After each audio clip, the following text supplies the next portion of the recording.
আসসালামু আলাইকুম প্রিয় শিক্ষার্থী, আজকের এই পর্বে আমরা দেখো যে অষ্টম অধ্যায়ের টাইপ 1 এর কোশ্চেন আলোচনা করব। তো দেখো আমাদের টাইপ 1 এর বিষয়টা হচ্ছে কি বসতি স্থাপনের নিয়ামক এবং বসতির ধরন। তো দেখি আমরা এখান থেকে কেমন কোশ্চেন আছে। এক নম্বর কোশ্চেন বলতেছে যে জনবসতি গড়ে ওঠার পেছনে কোনটি ব্যাপকভাবে প্রভাব বিস্তার করে।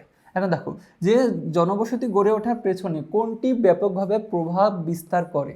আচ্ছা, ক নম্বর বলতেছে কি যোগাযোগ, প্রতিরক্ষা, নাকি ভূপ্রকৃতি, নাকি পশুচারণ। এখন দেখো জনবসতি গড়ে ওঠার ক্ষেত্রে পেছনে কোনটি ব্যাপকভাবে প্রভাব বিস্তার করে, সেটা হচ্ছে আমাদের ভূপ্রকৃতি। এখন দেখো যে যদি ভূমি এমন কি বন্ধুর প্রকৃতির হয়ে থাকে, কোথাও উঁচু কোথাও নিচু এমন হয়ে থাকে, সেখানে দেখবা যে সাধারণত কোনো ধরনের বসতি গড়ে উঠবে না।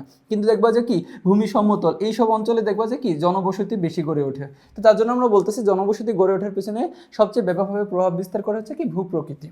এরপরে বলতেছে যে প্রতিরক্ষা সুবিধার জন্য কোন ধরনের বসতি গড়ে ওঠে। আমরা জানি যে প্রতিরক্ষা সুবিধার জন্য মূলত এই পুঞ্জীভূত বসতি গড়ে উঠেছে। আচ্ছা, প্রতিরক্ষা সুবিধার জন্য পুঞ্জীভূত বসতি কেন গড়ে উঠেছে? আচ্ছা, বুঝতে হবে যে আমাদের পুঞ্জীভূত বসতি কি। এখন পুঞ্জীভূত বসতি বলতে বোঝাইতেছে যে দেখো যে গ্রাম এলাকায় অনেকগুলো বাড়ি একসাথে যখন দেখো যে একটা গ্রামকে কেন্দ্র করে অথবা অর্থনৈতিক কোনো এলাকাকে কেন্দ্র করে একই স্থানে দেখবা যে অনেকগুলো বসতি একসাথে গড়ে উঠেছে, সেই অঞ্চলটাকে আমরা বলতেছি কি পুঞ্জীভূত বসতি।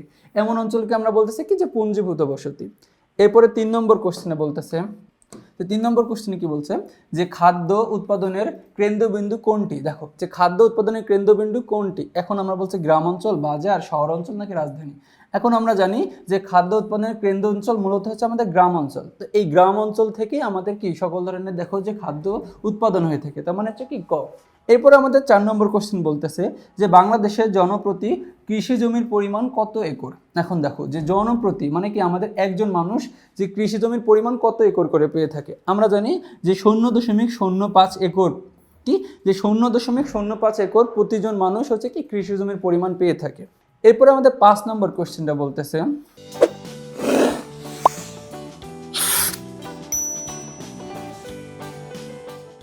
5 নম্বর বলতেছে কি যে অবস্থান ও বাসগৃহের ব্যবধানের ভিত্তিতে গ্রামীণ বসতিকে কয় ভাগে ভাগ করা যায়। এখন দেখো যে অবস্থান এবং বাসগৃহের ব্যবধানের ভিত্তিতে গ্রামীণ বসতিকে কয় ভাগে ভাগ করা যায়। আমরা জানি যে অবস্থান এবং বাসগৃহের ভিত্তিতে গ্রামীণ বসতিকে মূলত 3 ভাগে ভাগ করা যায়। কয় ভাগে? 3 ভাগে ভাগ করা যায়। এখন দেখো তো 3 ভাগে কি কি আমরা জানি যে ঘন বসতি বা এটাকে আমরা বলতে পারি যে পুঞ্জীভূত, আর একটা হচ্ছে আমাদের কি যে অর্ধ পুঞ্জীভূত, আর একটা হচ্ছে কি বিক্ষিপ্ত। দেখো যে কি যে অবস্থান এবং কি বাসগৃহের বসবাসের ভিত্তিতে আমরা কি এই যে গ্রামীণ বসতিকে মূলত এই 3টা ভাগে ভাগ করা হয়ে থাকে। এরপরে আমাদের বলতেছে যে গ্রামীণ বসতিকে কয় ভাগে ভাগ করা হয়ে থাকে। এটা ছিল যে অবস্থান এবং বাসগৃহের ভিত্তিতে গ্রামীণ বসতিকে কয় ভাগে ভাগ করা হয়, আর এটা হচ্ছে খালি দেখো যে শুধু যে গ্রামীণ বসতিকে কত ভাগে ভাগ করা হয়ে থাকে। আমরা জানি যে গ্রামীণ বসতিকে মূলত 3 ভাগে ভাগ করা হয়ে থাকে।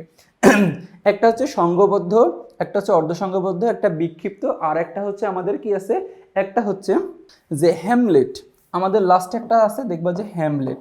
আচ্ছা, হ্যামলেট বলতে কি বোঝাইতেছে? হ্যামলেট বলতে বোঝাইতেছে দেখবা যে কোনো একটা হচ্ছে কি ছোট ছোট কুটির, যে ছোট ছোট কুটির দেখবা যে যে মূল গ্রাম থেকে এই মূল গ্রাম থেকে অনেক দূরে একটা অঞ্চলে কি এই যে ছোট ছোট কুটির বসবাস করতেছে অনেকগুলো একটা অঞ্চল দিয়ে, এটাকে আমরা বলতেছি কি হ্যামলেট। তাহলে কি যে গ্রামীণ বসতি মূলত 4 প্রকার।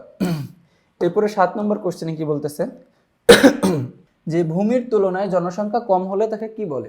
এখন দেখো যে ভূমির তুলনায় জনসংখ্যা কম, এখন কি ভূমির তুলনায় জনসংখ্যা কম হলে সেটাকে আমরা বলতেছি কি যে জনস্বল্পতা।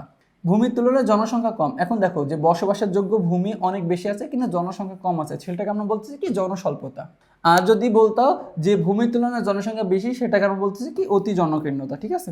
এরপরে 8 নম্বর কোশ্চেনটা বলতেছে যে জনসংখ্যার ঘনত্ব সর্বনিম্ন কত হলে কোনো বসতিকে শহর বলা যায়।